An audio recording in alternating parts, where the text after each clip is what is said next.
Hey everyone, welcome to day number 7 of the XC Hacks 30-day challenge. So on today's video, I wanted to talk about vacation mode. And I wanted to talk about the number one thing that you should always do when you're placing your store on vacation mode.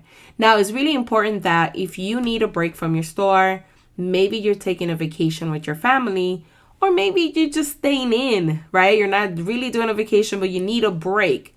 It is okay to place your store on vacation mode. I highly recommend doing so because your mental health comes first before anything else. Now, when you place your store on vacation mode, you could just simply go to settings, you go to options, and then you go to vacation mode, and you will be at this page right here that you see on the screen. Now, what I recommend all the time, the hack that I have for you is make sure that you add an auto reply with the date that you're coming back, the date that you're reopening again. So what I normally do for my main store that stays pretty busy, I'll put here, hey, I'll put my store name and I'll say, we are actually taking a short break.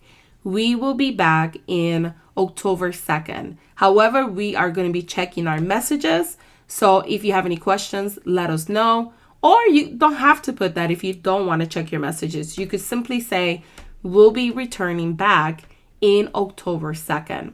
The reason why you want to do that is because for many people, short breaks or taking vacation could be, is it a week or is it 2 months? Is it 6 months, right? So by you giving them that date, they know, okay, October 2nd, if I come back, that's next week, the store should be open again. And I could buy X, Y, and Z, whatever they were going to buy from you. And hopefully that will give them incentive, right, to come back, especially if they have built loyalty with you. Like they're raving fans, they love your products. Maybe it's a return customer. So always be very detailed and put in when you will be returning and if you are checking messages or not, right? If you are, make sure you say here, if this is urgent or you need anything from us, please let us know by leaving a message because we are checking the messages periodically. But always use this. I see so many stores that don't use this, don't give a date of when they're coming back, and they're missing out on potential sales in the future. So let me know if you enjoyed this Etsy hack. Don't forget to like, comment, and share this video, and I will see you on the next Etsy hack video.